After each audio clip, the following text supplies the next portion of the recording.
Hey everybody, Mark Yegi. Welcome back to another weekly market pulse. And if you happen to see my video like a week ago, I don't like to be Nostradamus or think I am or anything, but I got lucky. I said the markets are cracking. If you remember that video, and I got some wise people, on the YouTube channel going, you don't know anything. The markets aren't cracking. Well, anyway, if you're in tech stocks this week, I don't know how else to describe it, but it was not a fun week. That being said, the markets are still green.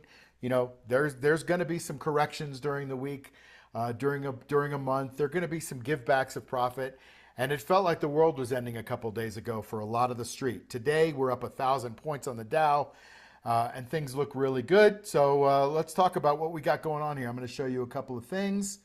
We will make it fairly quick and painless. How about that today? But anyway, this is the chart that I used from last week. You could see 3 out of 4 green lights. So we had a little bit of momentum shifting last week, and that's part of the reason I made that video. The markets are cracking. But looking at today, we have almost a bullish engulfing pattern on the New York Stock Exchange, an all-time high, 4 green lights. Things look good. There's a lot of mixed signals in the market, but the fact that we have 4 green lights kind of, to me, is the one that skews everything over into the bullish camp. That's the way I look at it. All right. So we can look at the NASDAQ, and you can see the NASDAQ is now down below the 50-day moving average, has been pretty much this whole week.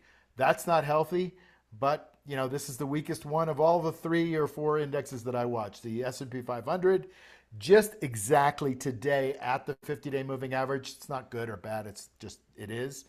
The Dow Jones Industrial is back at an all-time high today. Nice volume candle, sitting up there at the high, saying, hey, look, don't worry about it. Things are okay. I know there was a sell-off this week, but in the Dow, things are good. And that's probably because Walmart did really well. S&P 5, I'm sorry, the New York Stock Exchange Composite, the big one that I watch, really breaking out, peaking out on a nice volume candle at an all-time high. So things are melting up. And the overriding theme here is the Fed. Are they going to lower rates again, or are they not? Who knows? We think they are. We all kind of know that they are, in fact. We just don't know when they're going to do it or why. But this new guy that they're bringing in, Kevin Warsh, I think is going to lower rates. He wouldn't be nominated if he weren't going to lower rates. I don't care how independent they say that the Fed is. If the Fed even lasts another year or two, who knows?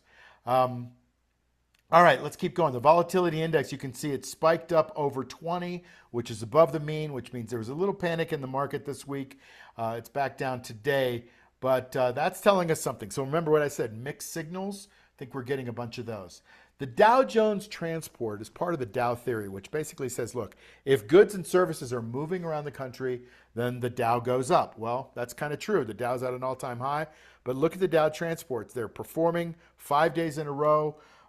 Pushing highs, doing really well. So markets are responding to that. If the Fed is lowering rates, that's good for the market. Don't fight the Fed. You know that. The bank index, I believe one of the themes for this year, I said it at the beginning of the year, is the banking. Because if you lower rates, banks get free money. They go out and loan that money. They get fees for that. Then they go out and sell those loans, and they make money on selling the loans. And so I think, in my belief, that the banking system is going to be accretive. Now, we had a nice discussion in our mastermind group a few minutes ago about, well, what if they pass this new crypto law? Well, that's going to create clarity for crypto, but there's a lot of people that aren't in crypto. So even though crypto might be paying 4 or 5%, I think the banks will first of all embrace that because they're going to have to compete for it. They can't compete at giving us 0.4% like they're doing now. They're going to have to compete. Number 2, they're probably going to help be the infrastructure. They're going to have to pivot, even this old stodgy guys. And number 3, I just don't think that that it's going to happen very quickly. I mean, I think it's going to be a while for people to start to adopt these things. I mean, how long has it been since you've heard about crypto, and how heavy are you into it, right? And hopefully not, because this week has been lousy. But those of us who are in this technology, really believe in it for long term. But it takes a long time for some of these things to get adopted, even though this is the fastest adopted technology in the history of mankind, okay? So it still takes time, right? It took time for us to get off the fax machine and go to the internet, and it's taken time for us to do banking on the internet and those kinds of things. All right. Which industries do you think are performing the worst right now? The worst industries. Give me an answer. Think about an answer. Here's the answer.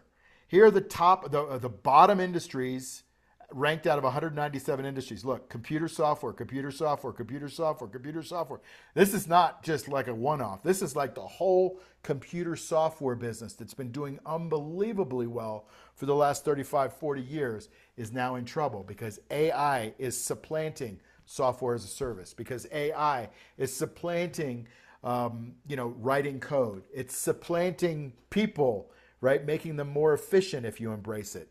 And software is worth less and less and less as AI takes over some of those key functions. So this is something to watch out for. This is a thing. I've never seen it be like, half of the bottom 10 or more than half. 1, 2, 3, 4, 5, 6. Yeah, like 60% of the bottom 10. A lot of bad stuff going on in that sector while another sector is blooming. This is what happens in our country. So what happens in the world? The buggy whip people go out of business, and the people that make the cars go in business. It's any industry gets disrupted. That's what we see going on. Okay, let me read a couple of charts for you real quick, and then I'll let you go because the weekend is coming and you got to think about more things than money. But anyway, you're seeing Tesla go down on the weekly to the 40-week moving average, touching it basically really close. And we need Tesla. We don't. A lot of people think Tesla is going to be the next greatest company in ever, right? They're going to merge with SpaceX, and they just had a merger with XAI at SpaceX, and Tesla may get merged into that. All that's great, but like this chart, it looks like Tesla is not, well, maybe getting to the point where it looks like it's rolling over. There's a spot on the chart where I think it may want to go back and touch. That's like 370. Who knows? But you could tell, it came up to this all-time high. It couldn't handle it, and now it's down to the bottom of this little consolidation here. God forbid it goes down to the bottom of this consolidation down here, but I don't think it will. It's just not a lot of good reasons to buy Tesla right now. They had an earnings period. They had, they're making some shifts and, all this stuff, but they're closing, by the way, they're closing down the factory, not the whole factory, but they're closing down the line that puts in the Model 3 and the Model S, or Model S and Model X, something like that.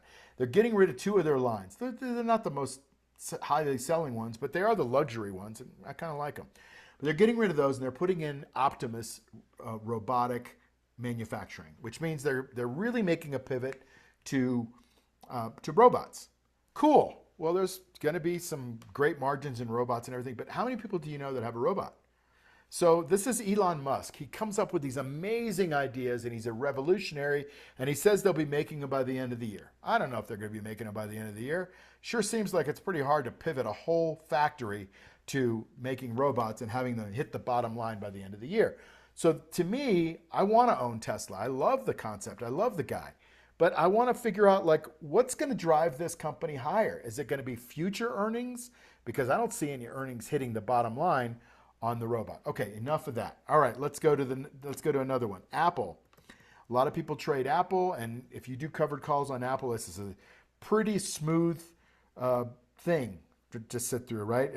We've had a little decline here. We're coming up the right side of a candle, the right side of a cup base on this nice strong candle today.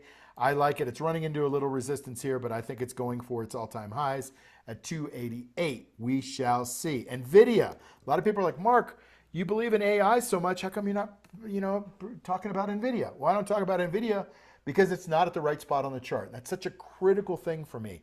That spot where people are pushing it up on volume. That means it's not you and me and Aunt Shirley doing this. It's the market makers. And the market makers right now are not pushing up Nvidia. You can see this long consolidation that's been going on for 14 weeks. I'll put it on the daily. Like, if you're waiting because you like Nvidia, awesome, but you're not making any money. It's just been sitting here at the 50-day moving average, flat. If you sell calls on it against it, you might be able to make 1 or 2% a week. That's what some of the people in the mastermind group are doing on Nvidia, and they're just loving it because it's not going anywhere, but they're still making money. Okay, let's go through a couple more here. Microsoft, this guy is in trouble, everybody. That is not a good looking chart. We now have a full-on death cross right here. We have a stock that came up to the 200-day moving average and couldn't handle it, gapped down on earnings, gapped down on, this is not good, right? For a stock that was just at 553 to now be under $400, that hurts, right? So I don't know. I don't know if you try to get to the bottom. See this gap? I always talk about gap analysis here. And it came in there and filled that gap almost to the penny. I think stocks are just amazing, right? People don't forget that spot on the chart right there. They don't forget it. And they didn't forget it this time, and it came back and filled that spot on the chart.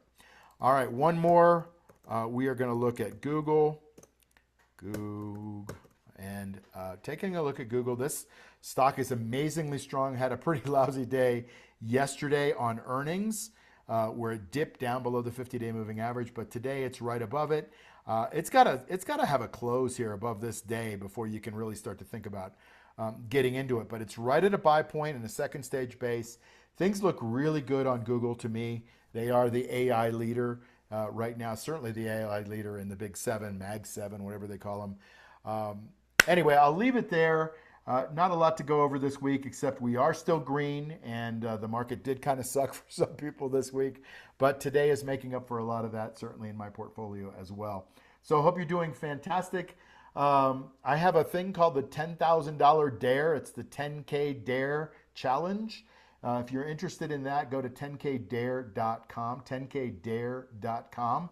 It's a challenge where I'm going to show you how you can make $10,000. I'll give you the formula for it. Maybe it's $5,000 for you or $100,000 for somebody else. But I'll give you the formula for how we do this on the cash flow machine. We buy a good stock, we sell calls against it, and I'll show you some other things about what sets us up to have probabilities in your favor. We have an event coming up on April 17th through 19th in Arizona, Phoenix, Arizona area.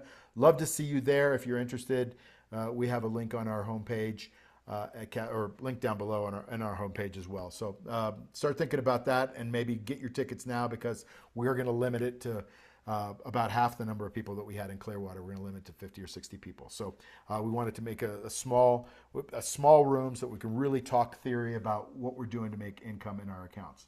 Anyway, have a fantastic weekend. Thanks as always for joining me here. Hope this is helpful for you. If it is, give me some comments. Give me an attaboy in the what do you call it? Description in the comments, and maybe share it around for people that you think could benefit from it. Always appreciate you being here. Have a great weekend. I'll see you soon. Bye.